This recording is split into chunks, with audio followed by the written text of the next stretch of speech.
dose of Satanism. Welcome to Daily Dose of Satanism, your podcast to get your daily dose of Satanism. I'm your host, Satan Wolf. I'm an author of satanic books as well as my blog, which you can check out at satanwolf.com. It's 100% free. Now, we do have some really cool merchandise that you can purchase, from books to clothes and accessories. There's a wide selection of both satanic and non-satanic products to choose from for those who've got a rebellious sense of style. While we always appreciate your support, this is the best way to support the show. You can also give us a like or a share or a subscription at any one of our multiple platforms, from Facebook to Spotify. Thank you very much and enjoy the show. Okay, on today's show, we're going to be talking about things like open-mindedness and tolerance. And what gets me to want to talk about this is something that I deal with all the time with people. Everybody has their own thoughts and opinions, and they're very emotional about them. And if you disagree, you can find yourself losing another friend just like that. It seems to be the way of people a lot. So I put a lot of thought into it, and I want to share some of this with you guys, and I guess we can talk about it throughout the show. Now, I want to start with talking about the adversarial spirit. Okay. Now, the essence of satanic philosophy at its core is the adversarial spirit. Now, this isn't just about rebelling for the sake of rebelling. It's about a deep commitment to questioning authority, okay, rejecting dogma and seeking knowledge and truth for yourself. This is an inward and an outward journey, and you are an adversary to those who would control you, and you are an adversary to your own unexamined beliefs. This is where the concepts of open-mindedness and tolerance become a crucial test of true adherence to the philosophy. It's the principle of reciprocal respect, see. To embody the adversarial spirit, one must first recognize they're not the sole possessor of truth. The very act of questioning requires a willingness to engage with the ideas that are different, and even those that seem absurd or ludicrous to you. If you demand open-mindedness from others towards your beliefs or your side of a discussion, you're philosophically bound to offer them the same respect and kind. This means listening and engaging in reasoned debate and refraining from judgment. The moment you become as intolerant as the people you critique, you have ceased to be an adversary and have become a hypocrite. The adversary seeks to challenge and expose, but a hypocrite merely swaps one rigid belief system for another. Okay, now I want to talk about the intolerance trap. My personal experiences with finding a new path, and my former Christian friends ceasing to be my friends and exist totally to me because of my choice. And now their action is an act of intolerance. They were unable to respect my right for my own spiritual journey. And they seen my choice as a threat to their own worldview. And rather than engaging with it or simply accepting it, they chose to cut me out. The great hypocrisy for a Satanist would be to adopt this same behavior. If you as a Satanist were to unfriend a Christian friend simply because their beliefs don't coincide with yours, you're mirroring the very intolerance you criticize. Now, what would that say about you? It would say that you are just as dogmatic and fearful of differing viewpoints as they are. The true adversary is not the Christian friend, but the impulse to close your mind and to condemn someone for their personal truth. The satanic philosophy in this light is a powerful tool for self-reflection. It urges you to be a living example of the very tolerance you believe is missing in the world. People become very emotional when it comes to their beliefs. This doesn't matter, we're speaking religious beliefs or political or, just whatever it is. A lot of the times people are highly emotionally invested without the rationality behind it. So they're feeling their way through things, not really thinking it through. Now, sometimes people will very vehemently uphold a position, and even if you know that they're wrong or you feel strongly against it, you got to ask yourself, is it worth the conflict to address it? I think we have don't give your opinion unless your advice unless it's asked for, etc. So first of all, be sure of that. But if the person is asking for your advice or opinion, remember that you got to be just as willing to listen to them and hear their side and be tolerable of their side. You can't hate somebody who thinks different than you or treat them differently, or and then get mad when somebody does that to you. It just doesn't make sense. So whenever you're picking your battles, it's not just about picking your battles about what to fight, but also how you fight it. And with some people, maybe you just got to walk away. Some people get so emotionally invested and heated about a situation, it might just be best to leave those topics alone with them altogether. Especially if that's a person that you value in your life. There are some people in my life that we don't talk about certain things. Now my sister and me, we can talk about politics all day long with different opinions. And even those get a little bit heated sometimes, but at the end of the day, it doesn't affect our relationship with each other. We don't let that happen. So it just depends on if you're having a conversation between two rational adults or a rational adult and an irrational one. And if you're being intolerant to the person you're listening to, you're just as irrational and as much of a hypocrite as they are. Remember that. You also got to remember, nobody ever thinks they're wrong, okay? Even Al Capone thought he was a good guy in the end, and felt like he was a victim of the system. So people don't like to admit their wrongs, and they will take a very defensive stance if they feel like you're calling them wrong. So it's already their nature to be defensive. But you also have to remember that no matter how ludicrous it sounds that there may be another opinion other than yours, you have to be willing to listen with that open mind, because you might just learn something you didn't know.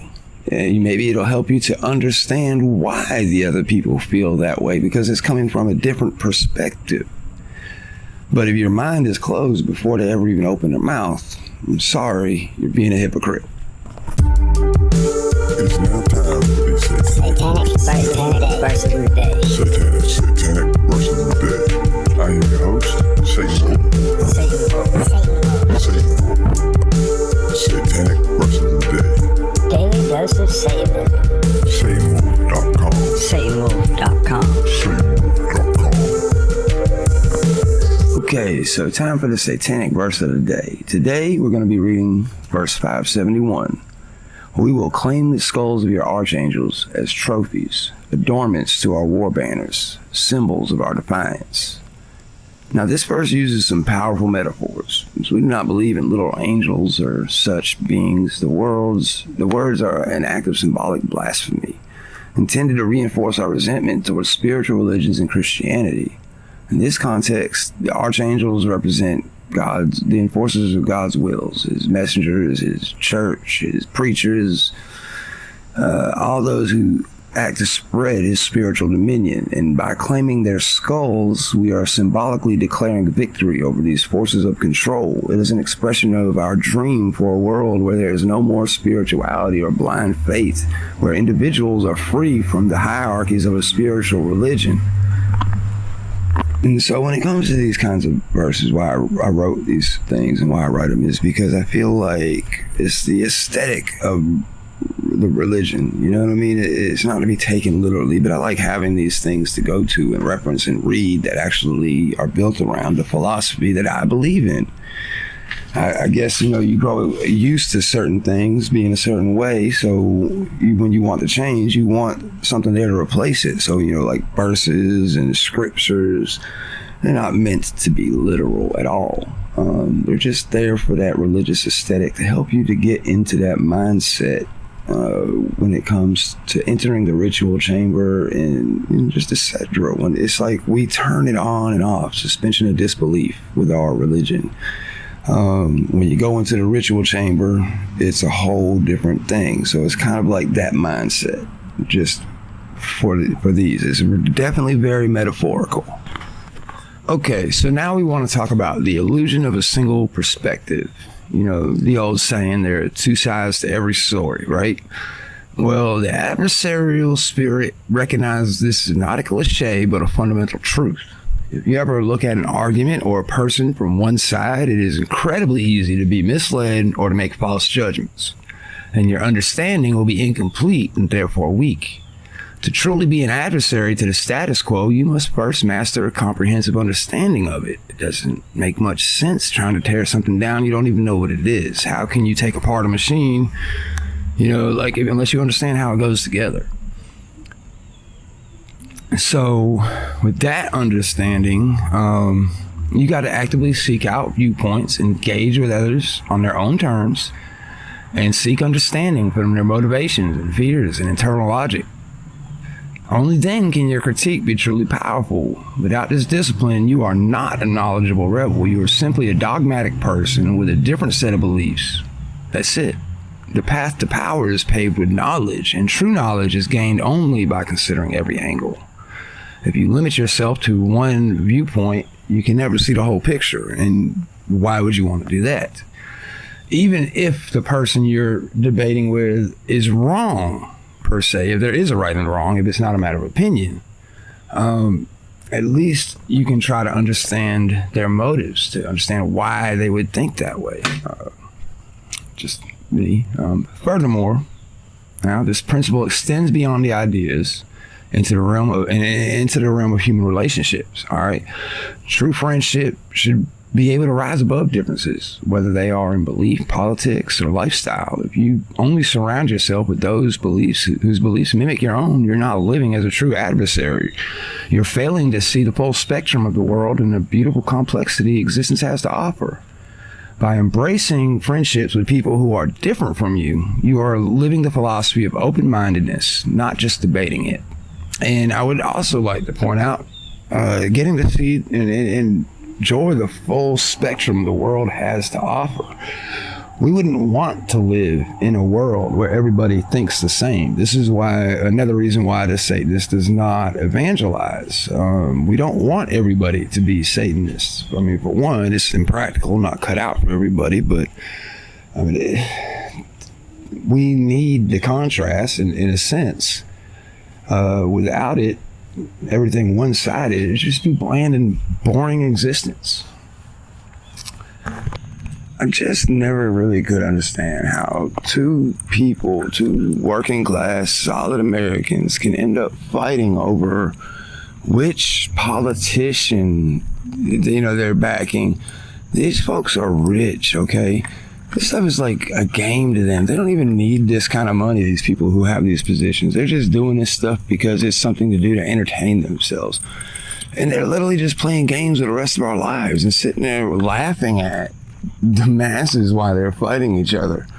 I mean, it's crazy to me. So, personally, I refuse to care enough about anything involving politics enough to let it take place over a friendship or a family relationship or anything like that. And I'm sorry, I just can't do that. I'd rather just worry about me, serve the self, and now let the masses worry about the masses. Many who find themselves drawn to Satanism, they do so because they feel a deep disconnect from the beliefs of the herd. This is often a journey of unlearning, first and foremost. For example, I grew up a white working male in the American South where everybody is conservative and happy-go-lucky, Jesus-loving, Bible-thumping Southerners. Yep, that's where I grew up.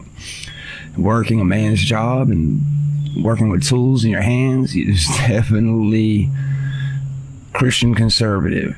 Okay, don't even listen to rap music on these job sites 9 times out of 10. So obviously I had a lot of built-in reservations about people who were different from myself, and Satanism helped liberate my mind from that and realize that I don't have to hate anybody who's different from myself, whether it be the LGBTQ community or a different race or a different political group. All the things that we as humans have found to divide ourselves need not apply.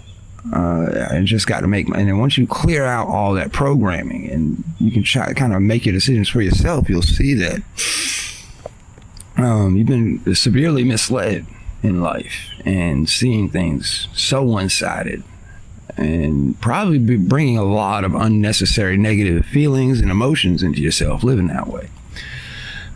Satanism in this context, it becomes a powerful tool for self-realization. By embracing the adversarial spirit, you're given the permission to step outside the herd and realize that those feelings of animosity aren't your own. They are a learned trait from a culture of conformity. This realization is the first step towards genuine freedom. It is the moment you stop being a pawn in a larger social game and start thinking for yourself. This shift in perspective can also extend to other aspects of life, such as politics.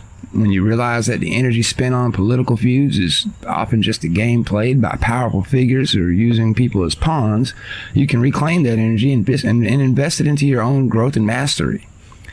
The adversarial spirit frees you from caring about the battles of others so you can focus on mastering your own life. We do not believe in the collective and doing what's best for the collective.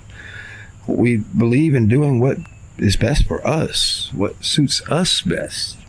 And nobody can tell you what, other people can't tell you what's best for you. You know what's best for you. You know what you need and want in life more than anybody else, right? I mean, at least if you're a grown adult, children maybe. And if you're a child, you shouldn't be a Satanist. I mean, it's another thing, but that's for another episode, of course. I love saying that.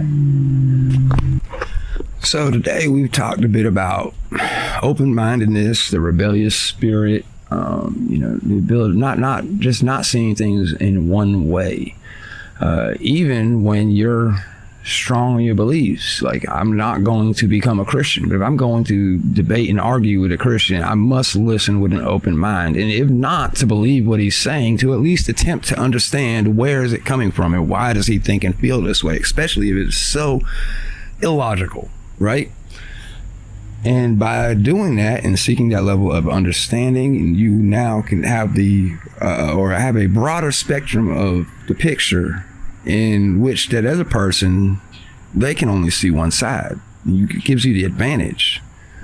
But it's also a reason why I've discovered you can never really, truly, have a good logical debate with a Christian, because you're dealing with somebody who's not grounded in logic. They're grounded in superstition in the first place. So don't drive yourself crazy about it, because not only would you be wasting your time, but you'd be doing something quite foolish. Of course, if it makes you feel better, that's part of your core deprogramming or whatever, by all means, engage in all the debates that you want, but only so as long as you want to, and it's actually making your life better. We don't have no purpose to change the world to think our way in Satanism. That's not it at all. Satanism is a religion of the self, first and foremost.